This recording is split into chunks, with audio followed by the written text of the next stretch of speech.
everybody today. My name is Brenda Freege. I am serving as the CEO for the newly formed Rethink Coalition, and today we're going to be talking about a really big project that the three of us and a bunch of other people are really excited about. As background, Rethink Coalition, and I'm going to talk a little bit more about this later, got started as this grassroots group that was really concerned about how the North Split in the I-65/70 inner loop, which I'm pretty sure you're familiar with if you've driven downtown. It's the big area that's under construction. Rethink got started because they were concerned about how that was originally going to be designed and built. They earned a seat at the table with NDOT and the state and the city to reimagine that build, got some concessions, and what's being built now is better than what was going to be built. Last summer, Rethink then tried to figure out what they were going to do. Were they going to continue to think about the rest of the inner loop, which is not under construction, but will need to be sometime in the next 10 to 15 years. And I got started working with the organization as a consultant and a lawyer, trying to figure out what Rethink was going to do. And they decided to go ahead and form as an organization. And once I really started looking at the project, I was like, gosh, sign me up. I want to be a part of this because this is an amazing vision. And what can happen with our city by virtue of what happens with that highway is really can be transformative. So I've taken the dare to get involved as well as these two, and I'll let them go ahead and introduce themselves. Sure, I'm Stacia Murphy. I work for the Indy Chamber and really got brought into the Rethink Coalition because of my care for our community. I'm just thinking back about the manifesto that was read earlier, and I was like, wow, those are all the reasons why I think this is an important moment to really get involved and allow more community voice as part of the process, because I don't want to be too idealistic because I know things don't always go the way you really want them to go in your head, but I do think this is a huge moment to reconcile with some past injuries, especially to the communities around our highway system. And so that's what I'm here for. I want to see that happen. Absolutely. And I'm Taylor Hughes. I've been the project manager for this study along with Brenda in the Rethink Coalition. I think from the Chamber's point of view, this study was super important because when it comes to economic development projects, this is probably the biggest one that would take place over the next couple of decades in Indianapolis. And it's also crucial to thinking about how do we as a city economically recover from the pandemic and all that that's meant for our economy and our communities. For me as a person, when I think about equity work and structural racism, you can't talk about structural racism without talking about structures, right? It's about infrastructure and the skeleton that shapes the way that you or I or anybody move around Indianapolis and live our lives. And so this study looks at one of the most important pieces of infrastructure we have in our community and what the possibilities are to redesign and rethink that for the next couple of generations. So with that, should we jump in? Yeah. So we'll get into a little bit of the study. So we've kind of gone over the purpose, but this map gives you a view of exactly what we're talking about here. On the top right of this image, you'll see the North Split, which as Brenda said, is moving, it's under construction, but the highlighted sections in pink are the remaining legs of the inner loop, and we kind of have some time before the plans for those pieces of infrastructure are decided. So this study looks at each of those and says, what can we do there? And sort of directionally, what's feasible for our community? What do we need from this infrastructure over the next couple of generations? The interesting part being that this study kind of gives us enough data to say, here's some possible directions, but really is meant to launch a community conversation to say, we need the voice of the residents of Indianapolis, of its people, to say, here's what we think the design for this infrastructure could be and what it could look like in the future.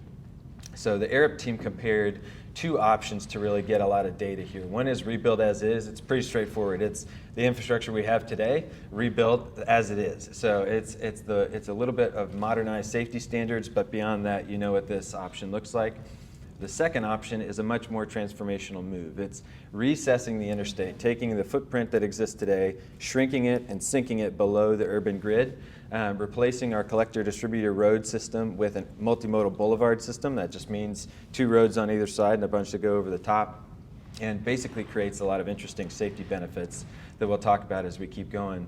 The way that the team compared these two options is looking at the left here, which is sort of the base criteria, the traditional criteria that a highway engineer in 1950, 1980, or today would look at a project. The right is all the stuff that we know is so important after having lived with these interstates as they are for the last 80 years. So that's things like local connectivity, quality of life questions, complete communities, and the question of equity. How do different groups interact and benefit from or receive challenges from this infrastructure?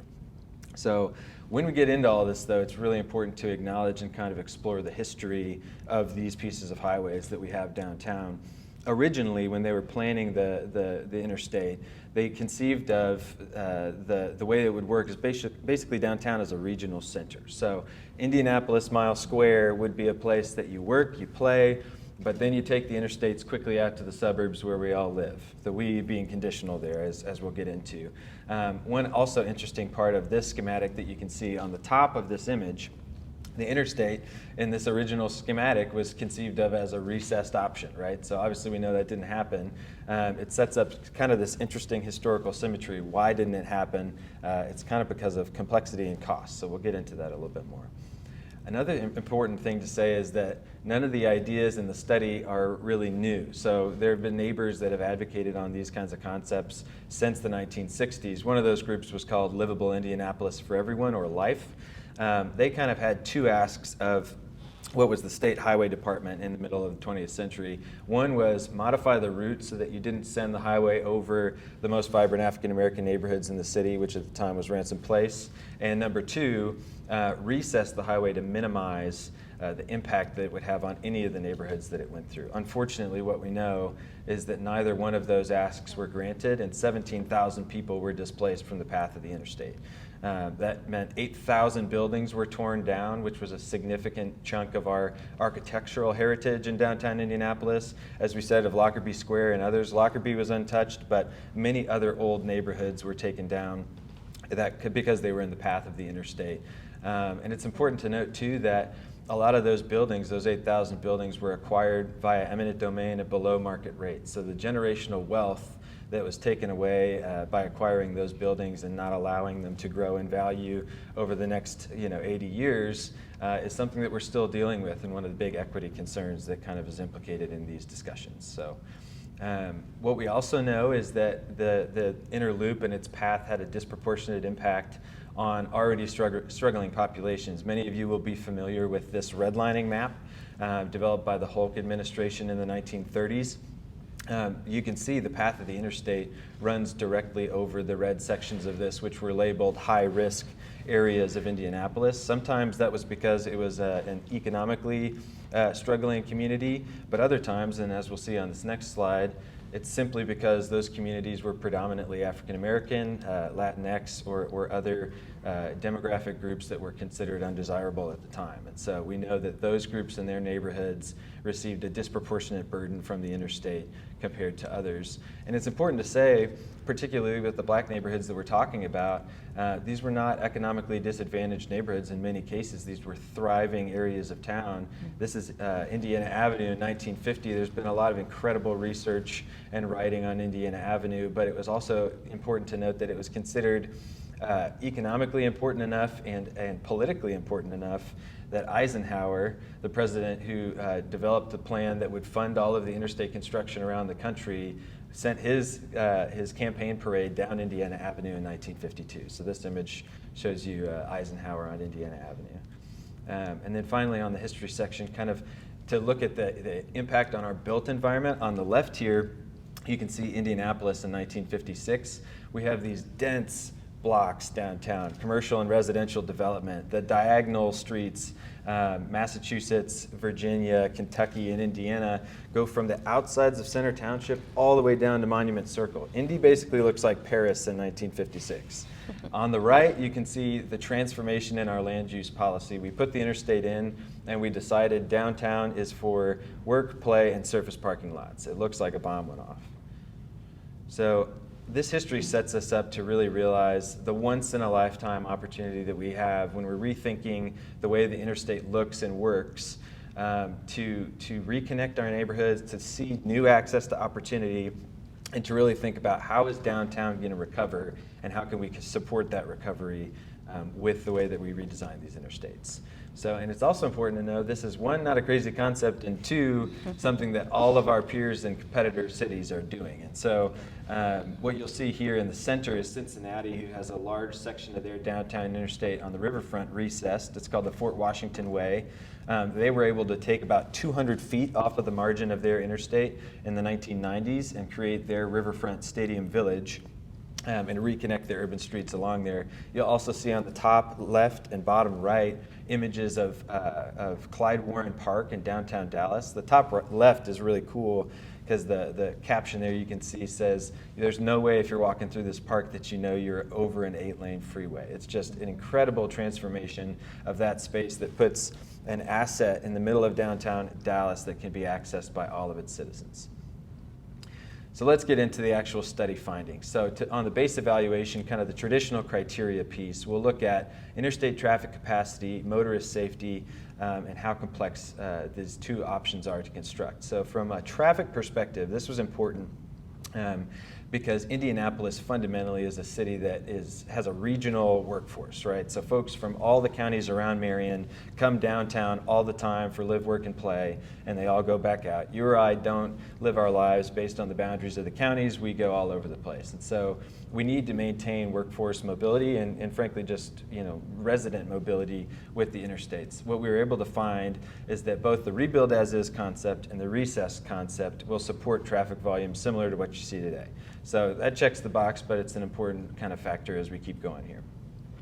From a safety perspective, we mentioned that the rebuild as is concept would modernize the safety standards. That's really important because as all of you know who may have driven on the North Split before the construction that's going on now, there's a ton of weaving that you were having to do, especially if you were trying to get off at an exit right after the North Split, and it just doesn't give you very much time as a driver to make any decisions. It also made interstate speed traffic interact with city speed cars, bike, pedestrian infrastructure, public transit in a way that's fundamentally unsafe. So what both of these concepts would do is change a little bit of that, give drivers more opportunity to have some time to make decisions. But what the recessed option does, which is unique, is separates out interstate speed traffic from city speed cars, bike transit, pedestrian infrastructure, and public transportation in a way that makes it way more safe to move around downtown Indianapolis. So from a safety perspective, the recessed option really outperforms rebuild as is. From an environmental impact perspective, this gives you a really interesting window into what this would look like. So this is the south side. It's almost a 500-foot wide interstate corridor down there. It's not nice to live next to, it's not nice to walk underneath, and as a result, you see very little development around the interstate down there. What the option and the potential is of a recessed concept is that we could cut that corridor basically in half. So you take the main line of the interstate and the multimodal boulevard system at about 250 feet, and now you've got almost half of that 500-foot corridor that you could potentially redevelop, with the option to do things like put a cap park or a structure over the interstate in a way that, again, puts an asset right where there used to be a big scar in a community. So when we look at the base evaluation, what Arup's analysis told us is from a traffic performance perspective, they both do pretty well. From a safety performance perspective, recessed outperforms. The construction is a little bit more complex for a recessed option than rebuild as is, but when it comes to the environmental impact or the impact that the interstate would have on the space around it and underneath it, the recessed option really performs in a pretty transformational way. Connectivity is also a really important thing we wanted to talk to you guys about, especially in the expanded criteria perspective. What we have right now is an urban grid that's been totally interrupted by the interstates. The recessed option gives us an option or an opportunity to reconnect that highway. From a quality of life perspective, you guys know what it looks like now. What if it looked like this in the future, right? Like this is the opportunity, and it's important to say this is a vision of what development could look like if we were to take land back from underneath the interstate. It's really important to emphasize none of this is being built yet, right? So it's the community gets to weigh in on what we do with all of this land that comes back, and we'll get into that in just a minute here. From the equity perspective, one of the things that a lot of urban designers will talk about is complete communities, or this idea of like a 10 or 15-minute city. Can I, within 10 or 15 minutes, preferably on walkable or bikeable infrastructure, access things like my job, a grocery store, a dentist, my doctor, things like that, all within my neighborhood, or do I have to leave? before the interstate was put in the middle of the 1950s, these communities were complete. They were dense. They had all the things that you need to live in your neighborhood. Now, as we know, they're not. But we have an opportunity with a recessed option to rebuild these communities in a way that makes them highly, highly livable with assets that are accessible to everyone, like a cap park or a cap structure, like you see in that image there. So from the expanded evaluation, when we think about all the things we know are so important after having lived with the interstate for such a long time, the recessed option gives us a unique opportunity to address some of those things in a way that rebuild just doesn't do. It just doesn't try to answer any of these questions, whereas recessed opens up this whole opportunity for our community to begin to build differently and better over the next couple of generations. So what it all comes down to in the end, though, is what does it take to actually do this? What does it cost on the front end?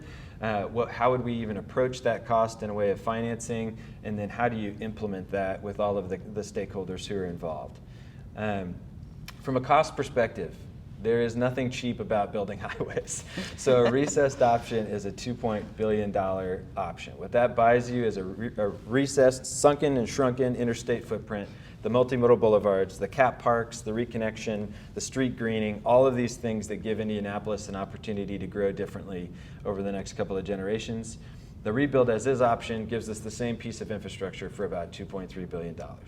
So the question before us is, if we're going to spend somewhere around $2.3 billion, what do we as the city of Indianapolis, as the region and the state of Indiana, want to get back from spending all of that money? What do we need to get back from our infrastructure if we're going to invest this much?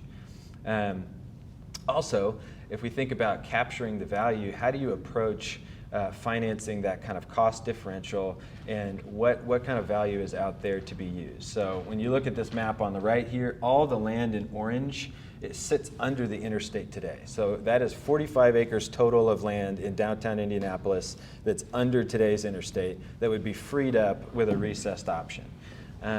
Particularly on the south side, there's about 23 of those acres. So this zooms in on the south side, but gives you some of the benefits that would be realized from a recessed option around the entire inner loop. So stuff like 10.4 million square feet of new development space, a market value of relinquished land of something like $93 million, up to $2.5 billion in potential real estate investment in that land, and $66 million in annual property taxes. That's a whole lot of numbers that may be interesting to policy wonks or accountants, but to everybody else means a new Indianapolis, 45 acres of land being redeveloped that used to just be under an interstate. If you look at the south side, there's 23 of those 45 acres down there, which are really interesting to think about as we kind of talk about how do you finance an option like this. So one of the things that's really interesting is that when you free up land for development, there's new tax revenue that can be captured by that. Again, policy wonks and accountants, I know you're with me. Everybody else, hang tight. $35 million if you sell the 70% of those 23 acres. Then you can leverage new tax revenue from those sold lands at about $160 million. Coincidentally, the margin on the south side between a rebuild as is option and a recessed option is $195 million. This is all to say there are many tools that we can use that currently exist in Indiana law to close this gap. It's feasible for us as a community to think about ways to design this differently. We don't need to feel backed into a corner and say there's only one way that we can redesign this interstate. We have options, and we need to, as a community, advocate to pursue those options. So we'll leave you with this. Today, the land governance of this piece of infrastructure looks like this in downtown Indianapolis. INDOT owns the whole corridor. The city owns the street on the side of it, and that goes underneath of it. What we're talking about is a transformational and totally new level of collaboration among those different stakeholders. So INDOT would continue to own the main line of the interstate, maybe have some sort of shared governance relationship over the multimodal boulevard system, but the real crux of this whole thing is the area in pink here, which is the margin of land that would be freed up, controlled by some kind of governance body with state representation, city representation, but most importantly, neighbors and residents in the city of Indianapolis who can weigh in on what are we going to do with this transformational amount of land in downtown Indianapolis. What do we want the future of our city to mean and look like? So with that, I'll pass it on to Stacia and then Brenda after that. Yeah, thank you. This guy knows his stuff, right?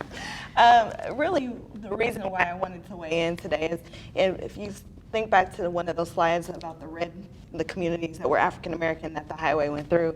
I've grown up in one of those communities here in Indianapolis, and I see the real life consequences of what happened during that time. And so for me, more of an emotional sort of connection I have with the possibility of this project. And again, I use the word reconciliation because I think that's what it's really about.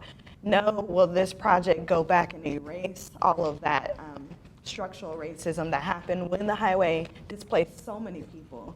No, that's not going to happen with this project. But what can happen is that those who are still in those areas will be able to get around more freely. We'll have walkable communities. You know, I've heard the question of, oh, We can't hear you. No. do I have to start all over again? It was too good to miss. No worries. Where did I start? Oh, okay. So again, why I feel emotionally connected to this project is because one of those little squares that was red, that was an African American community that the interstate went through, is where my home is, where I grew up. I still have a piece of land over there as well, and so I really in considering what equity looks like for this project for me is really the word reconciliation again. No, this new hope for this new way of building downtown Indianapolis through the highways is not going to erase the damage that was done by those 17,000 people that were displaced. But what it can possibly do, if we do it well and with intention, is really reconnect those communities that still live there today. And again, very hopeful. But I have to say and emphasize, intention is really the word here. So all that pink area that you see on this screen, if we're not bringing in every voice, and it's particularly centering around the people that live right next door, it won't happen that way. But I will also say that first option of just rebuilding as is, you definitely have not even been able to take the shot, right? You're just gonna fail. I heard that, I'm not a big basketball fan. I know that's bad as a Hoosier, but you know, you miss 100% of the shots that you don't take. And for me, that's what this boils down to. It's not a guarantee unless we're very intentional about the process and about who we bring into the fold. But we won't even have it, and we won't even have that option if we don't look at the recessed portion of this. And then I want to say too, as we talked, there's a lot of information coming at everyone right now. It seems as if there's just two options on the table, right? Rebuild as is or build this recessed. But the recessed option really is not just one way. There's a million different ways that we conceive of what we do with the land and how we rebuild. And that's really what brings me some hope. And the daring to dream about the possibilities there. If we want more green space for people and residents, we can do that. If we want just more connected, roads that we can ride safely on or walk safely on, we can do that. I live in a neighborhood that doesn't have sidewalks and didn't as a kid. Very close to an intersection in a very busy street that has one of the highest pedestrian fatalities in the city because nobody thought about that in my community. We can do that with this. And so I don't mean to get too emotional today, but that is really my hope. And so it takes all of us to do this because this is a huge project. But as long as we decide it's something we want to do, then we can build it and we can do it together. So with that, I'll pass it over to Brenda. So I'm just going to take a few minutes just to talk a little bit about how Rethink is structured and how you can get involved because as Stacia has said so eloquently, thank you, and Taylor suggested, this is a community-wide project, and Rethink's role is really to facilitate that conversation. If we aren't proactive and we're not intentional, what will happen will be not necessarily what we want. It's sort of like, if you don't do anything, you'll get the future you didn't plan on. And so we're gonna take the time now to say, this is the future we want, and these are the things that we need to do to get there.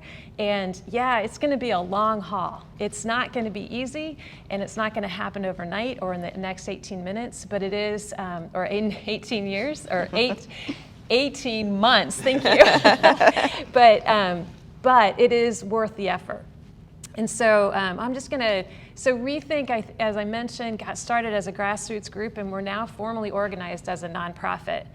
Our vision is that this infrastructure actually becomes the catalyst for how we reimagine the downtown and how we really build a place that everybody wants to visit and to work in and to learn in, to play in, and live in. And so it's a combination of dealing with a lot of different interests.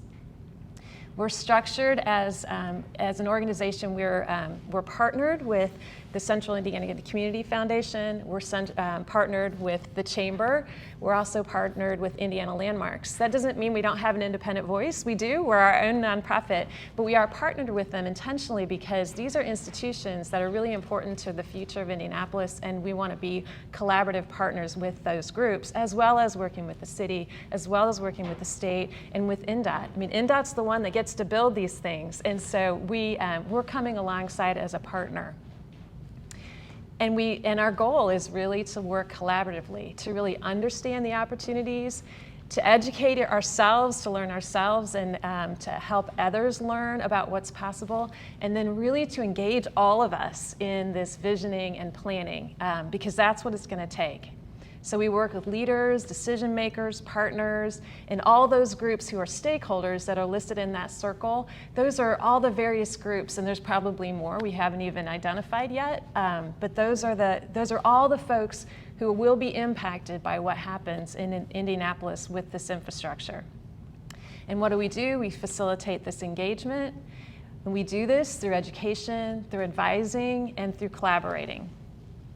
And here's our priorities. It's really connectivity, it's multimodal access, it's community engagement, that's all of us. It's really looking at this as a system, recognizing that what happens with the highway is not just the highway. What happens with that highway, even that picture that Taylor showed, the highway changed the complexion of downtown, and we now have the opportunity to reimagine what that's going to look like. We also really highly value sustainability. We're in a different world from a weather pattern standpoint, and we've got to address the challenges that are on our doorsteps and are actually in our houses now. And we're also really cognizant of environmental justice. What happened with the highway in the past was unjust, and we cannot repeat those mistakes from the past, and we can build a better city taking into account environmental justice issues. And the other thing is, and Taylor mentioned this, is that we're really looking at this expanded criteria. The criteria on the left is the base criteria that this is what INDOT and others would consider important when they're building a highway. But when you're building a highway in a downtown urban area, you've got to think about all of that expanded criteria, because if you don't, those things will get lost. And yet, those are the things that get impacted. We also want everyone to understand that we're talking about the inner loop, but we know the inner loop and what happens there actually impacts so much more in the city and in Center Township. It impacts the region, for that matter. But we'll be looking at things and trying to partner and work with groups who are already thinking about infrastructure in areas that extend beyond that inner loop. So we're calling it sort of this inner loop plus focus. The Arab study addresses the pink segments that you see highlighted, but we're looking at it more broadly, recognizing that this really is all part of a system. And so somebody asked us earlier, hey, how long does this really take? This is sort of a ballpark in terms of how long it takes on the right side, how long it takes to actually build a highway. So as you see, it is a long, long project. And we really have to keep this, be cognizant of all of this time, and also be intentional and not lose energy as we go. Right. Because it's easy. It's easy to get tired. It's easy to say, okay, I've had enough. But Rethink is committed to not doing that, and we need all of you to help keep that energy going. So again, as we've mentioned, what we're going to be doing is we're going to host community conversations. We're going to be building on that Arab study through research. We're going to advise planners, and we're going to be providing education. And we're working with all of these stakeholder groups. You've seen them listed before. So community conversations, we'll have a variety of forms for those. We're actually working with the Heron School of Art and Design, who does a lot of community kind of stakeholder engagement, and they'll be helping us to design some of these conversations. And we're going to be doing a lot of research. The Arab study gives us a framework, but we have to learn a lot more and become a lot smarter about all the different aspects of the highway. And so we're thinking about creating this thing called the Rethink Collab, which is this collaborative space for research and learning. And this will be a place where people can get involved from the community level all the way up to the researcher level in terms of how do we learn about this opportunity. And one collab initiative that we think is going to be a lot of fun, we haven't totally committed to this yet, but we're thinking about it, is to actually create a Rethink infrastructure game that people could play. Could potentially be a virtual game, or I don't know what technology we'll use, but then people can actually play with concepts and ideas, and why would you put one tree here, or this kind of landscaping here, or why would we put this park here, and to really imagine the possibilities for downtown. So more on that as we sort of develop it. So how do you get involved? Just sign up for the Rethink Coalition updates. We're going to be starting these monthly releases where we talk about great things happening in Indianapolis as it relates to infrastructure already, and then planning ideas, how you can get involved in meetings and that kind of thing. Follow us on social media, engage in the Rethink Coalition learning and visioning opportunities when we get those developed. Make a donation. We're a volunteer organization right now, so love to have support, and just encourage others to join the effort, because we really need everybody if we're going to rebuild it right.